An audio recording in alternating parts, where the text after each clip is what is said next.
Asseyez-vous debout. Asseyez-vous debout. J'ai dit, asseyez-vous. Hello le petit squad, hello les mamacitas. J'espère que vous allez super bien. Alors pour ma part, j'ai un truc dans les dents, je viens de manger. Hello le petit squad, hello les mamacitas. J'espère que vous allez super bien. Pour ma part, ça va au top. Comme vous savez, je suis aux États-Unis en ce moment et je ne peux pas rentrer en France.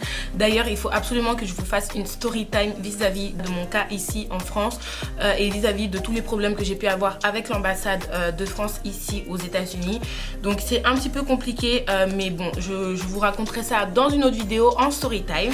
Aujourd'hui, on est là pour parler des différences entre la France et les États-Unis. Si vous aussi vous voulez savoir quelles sont les différences qu'on peut rencontrer quand on fait la comparaison, restez connectés jusqu'au bout pour le savoir. Surtout, n'hésitez pas à vous abonner pour être au courant de toutes les nouvelles vidéos que je vais sortir. Appuyez sur la cloche pour recevoir des notifications. Et c'est parti pour les 7 différences entre la France et les États-Unis. Let's go! Je vous promets, j'ai pas la maladie là bizarre là. Et ma mère, elle est tellement stressée à chaque fois que je tousse avec elle au téléphone. Ça y est, elle me fait faire des thés, elle me fait prendre des thés, boire de l'eau chaude, enfin plein de trucs comme ça. Mais bon. Alors la toute première différence, qu'on se le dise, la première chose que tu remarques quand tu vas dans un pays, c'est les gens. Genre les gens sont hyper friendly ici. Ça veut dire qu'ils peuvent commencer une conversation avec toi juste comme ça. Ils vont te voir dans la rue, ils vont commencer à te parler. Ou alors s'ils voient que tu es dans une galère, ils vont venir vers toi pour savoir qu'est-ce qu'il y a, qu'est-ce qui se passe, est-ce que tu as besoin d'aide ou quoi que ce soit. Qu'on se le dise, c'est pas comme ça du tout en France. En France, tu peux même tomber par terre dans le métro. On te connaît pas, on va pas te calculer. Ensuite, vis-à-vis de la police, faut que je parle de la police parce que j'ai eu affaire plein de fois à la police ici, je sais pas pourquoi, mais bon bref, c'était surtout à l'aéroport. En fait, à l'aéroport, lors de mon arrivée, on devait montrer nos passeports, etc., et déjà j'arrive, le garde, la personne qui fait les contrôles, elle me dit step back, ça veut dire recule. Et moi j'étais en mode wesh, donc j'ai reculé quand même, hein, bien sûr, j'ai écouté. Donc je recule et tout, et le mec il commençait à me poser des questions, mais genre des trucs trop bizarres. Il était hyper, tu sais, hyper hautain. C'était un noir, hein. C'est pas parce qu'il était blanc ou quoi que ce soit, parce que c'était un noir, mais il était hyper hautain avec moi. Genre la manière dont il me parlait, j'étais en mode mais like calm down. Et en fait à un moment, franchement, j'en pouvais plus parce que je voyais dans les autres stands de contrôle que les gens n'avaient pas eu besoin de reculer comme je l'étais. Donc je lui dis mais pourquoi vous m'avez demandé de reculer genre autant? Il dit quand un officier de police vous parle, vous devez reculer d'un pas et tout et tout. Je disais ah d'accord, ok. Je lui dire quoi d'autre? J'ai dit ok. Et le mec il me dit et puis de toute manière vous n'avez pas à poser ces questions là, tout ce que je suis en train de vous dire c'est enregistré par la caméra. J'étais en mode mais wesh calme, en fait je t'ai juste posé une question. Et genre je lui ai dit non c'était juste une question. Le mec il voulait pas lâcher l'affaire, il a dit que non, j'en fais une affaire personnelle. Il a parlé de ça au moins pendant 5 minutes. Oui, quand un officier vous parle vous devez reculer, c'est des mesures de sécurité, je sais pas quoi, vous êtes en train de faire de la comparaison parce que des autres. I mean, j'ai juste posé une question en fait, vous m'avez répondu, c'est bon. Ensuite, la nourriture. Vous savez à quel point j'aime manger. Pour ceux qui me follow sur Instagram, d'ailleurs si t'es pas abonné à mon Instagram, vas-y, puisque là-bas genre je partage tout et vous êtes de plus en plus nombreux. D'ailleurs ça me fait hyper plaisir, merci beaucoup. La première chose que je veux relever vis-à-vis de la nourriture, c'est les portions. Les portions sont oufissimes. Genre quand on te sert un truc, on te sert beaucoup. J'ai commandé McDo il y a pas longtemps. Les gars, j'ai testé le McDo d'ici. On n'a rien à envier au McDo de France. Si ce n'est que ici, c'est pas des radins avec les sauces. Quand on a commandé, ils nous ont donné au moins 7 sauces chacun de ketchup. Genre, friends could never. La France ne peut jamais te faire ça. Quand ils te donnent de la sauce, ils te donnent une sauce ketchup, une sauce mayo. Et puis si tu en veux encore, tu payes 20 centimes. On dirait que les sauces, c'est toi qui les payes. Donne les sauces tranquillement. En fait, je comprends pas. Le menu grand, il est balèze. Les frites, elles font cette taille là. Le truc de frites, il fait cette taille là. Et je blague pas, hein. La boisson, elle est balèze aussi. Le truc, je crois que ça doit faire 1 litre de boisson. Le truc, il est balèze comme ça. Il est rond comme ça. Genre, c'est énorme. Après, au niveau des sandwichs, j'ai l'impression que les steaks ici sont un peu plus gros aussi que ceux de France. Mais le point négatif, c'est que ça n'avait pas de goût. Franchement, j'ai mangé le McDo parce que j'avais faim. Mais ça n'avait pas un goût de ouf en fait. Genre, c'était fade.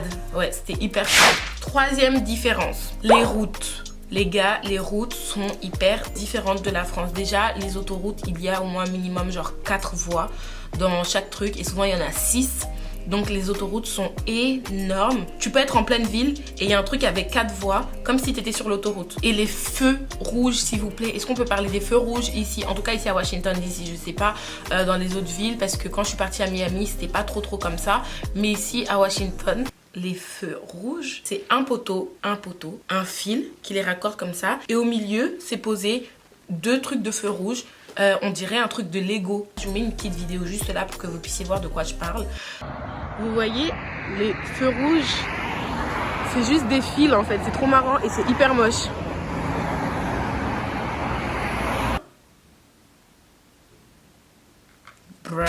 Ensuite, 4e différence, les vêtements. J'ai l'impression qu'ici, les vêtements, c'est pas si important pour les gens. Et quand je dis les gens, je dis pas les gens des réseaux sociaux, je dis les gens dans la vraie vie, les gens que tu croises dehors. En fait, t'as l'impression que tu peux voir vraiment de tout. Il y a des gens qui vont faire leurs courses en pyjama. En fait, les gens ne font pas forcément attention à comment ils s'habillent pour aller dehors. Et ça, c'est quelque chose qui me plaît parce que je me dis, on n'a pas forcément besoin d'être toujours on flic quand on sort. Ici, c'est vraiment genre, les gens s'en foutent complètement. Et à mon plus grand plaisir, parce qu'au moins, j'ai pas besoin de me prendre la tête quand je sors. Et aussi de l'autre côté, j'ai l'impression que les femmes prennent plus soin d'elles dans le sens où tu vas voir une mamie de 80 ans qui est partie se faire les ongles, toute bien maquillée, bien coiffée. Je dis pas que ça existe pas en France, mais j'en vois moins souvent. En France, les personnes âgées, les femmes en tout cas, c'est souvent des femmes qui sont très simples, qui sont genre bien sûr qui font leur coupe de cheveux et tout, mais c'est très rare de voir une femme âgée en France qui est genre maquillée comme je me maquille là par exemple, tu vois, genre vraiment full face of make-up, les ongles longs comme je pourrais les avoir moi et coiffée même mieux que comment je me coiffe. Donc ça j'en ai vu beaucoup ici et à chaque fois ça me fait sourire. Je trouve ça vraiment trop mignon. Cœur sur vous les mamies d'ici, genre je vous aime trop, vous êtes trop cute. On passe à la 5e différence. La cigarette les gars, la cigarette. En France tu vois tout le monde fumer du matin au soir, peu importe le lieu. Même les gens fument à la gare, dans le train, les gens fument partout. Ici il y a 2 différences. Première différence, les gens ne fument pas. Attendez, écoutez. Dans la rue, c'est hyper rare de voir quelqu'un en train de fumer. Depuis que je suis là, ça fait déjà 3 semaines, bientôt 1 mois, j'ai vu... dans 4 jours, ça fait 1 mois. Oh, j'ai duré ici, laisse tomber, bref. J'ai vu une personne fumer dans la rue, les gars. Il y a des zones pour fumer. Genre, c'est comme si t'es sur les Champs-Élysées, d'accord? Et il y a des zones spéciales pour fumer. Et c'est hyper mal vu ici de fumer dans la rue comme ça, pump it up, allez, charme ma clope, je fume. Et deuxième différence, c'est que les gens ici fument pas forcément de la cigarette, ils fument beaucoup de drogue. Ça, par contre, oui. Les gens sont tous high. Surtout les garçons. Ils sont tout le temps en train de fumer. I don't know why. Mais c'est vraiment genre... Vas-y, fais encore du bruit. Merci. Donc ici, c'est hyper vu normalement. C'est pas vu comme en France, ouais, en mode... Vous faites une course. 6e différence. Ouais, j'ai encore un ongle qui est là, qui veut pas partir, qui veut pas se décoller de mes ongles. Donc la 6e différence, c'est que les choses ici sont très chères. Quand je vous dis très cher, c'est pas dans le sens où c'est cher, genre tu peux pas te les payer, mais dans le sens où le prix que tu vois de base sur l'objet que tu vas acheter, c'est pas le prix que tu vas payer à la fin. Il y a des taxes. Je sais pas, tu vas prendre un coca au centre commercial, il coûte 3 €. Tu te dis ok, je le prends. Et en fait, il y a des taxes. Ça veut dire que peut-être tu vas payer au final 5 € ton coca au lieu de 3 €. Et moi, ça me surprend toujours parce que je suis toujours là en mode ah, je veux bien acheter ça et tout. Et en fait, au final, genre quand j'arrive à la caisse et que je vois le prix, je suis là en mode oh, mais et après je me rappelle ah ouais les taxes, ah ouais les taxes, ah ouais les taxes. C'est hyper relou, genre c'est hyper relou parce que tu sais jamais vraiment qu'est-ce que tu vas payer. Tu peux le calculer hein, mais genre flemme d'être toute la journée comme ça avec mon téléphone pour calculer le taux de taxe pour savoir combien je vais payer à la fin. Genre ça serait bien si c'était comme en France où la taxe était déjà inclue à l'intérieur, mais ici c'est pas comme ça. Donc ça c'est un point embêtant et ça va nous emmener à notre 7e différence.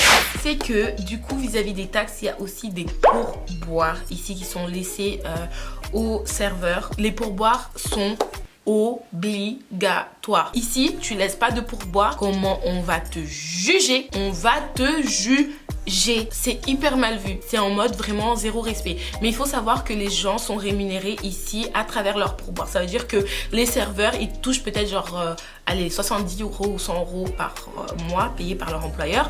Et tout le reste de l'argent c'est des pourboires. C'est un truc de ouf, hein. Donc ça veut dire que c'est pour ça, si tu payes pas ton pourboire, c'est comme si tu empêches la personne d'avoir un salaire à la fin du mois. Donc voilà. Parfois, c'est même inclus dans la facture. Donc t'as même pas ton mot à dire. C'est même pas genre ouais, mais j'ai pas envie de donner de pourboire. C'est inclus dans la facture. Et en fait, le truc, c'est que eux-mêmes, les serveurs, n'ont même pas de scrupules ou quoi que ce soit à te demander. En fait, ça veut dire que tu peux être là. Quand j'étais à Cancun, donc c'est la même chose qu'ici, hein, pour les pourboires. On était à l'aéroport et on avait commandé des trucs. Et en fait, le mec, il est venu nous voir pour dire, est-ce que ça vous dérangerait de me donner un pourboire?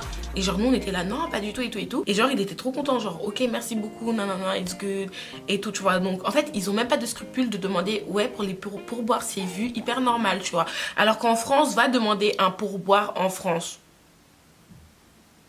Après, je comprends parce qu'en France, les serveurs ont déjà leur salaire de base. Genre, leur salaire ne dépend pas du pourboire. Mais je pense que c'est bien aussi de donner des pourboires, genre de temps en temps, tu sais, histoire de encourager la personne. I don't know. Vous donnez des pourboires, vous? Dites la vérité, est-ce que vous donnez des pourboires? Ok, du coup, cette vidéo est finie. J'ai fini de vous raconter les 7 différences entre la France et les États-Unis.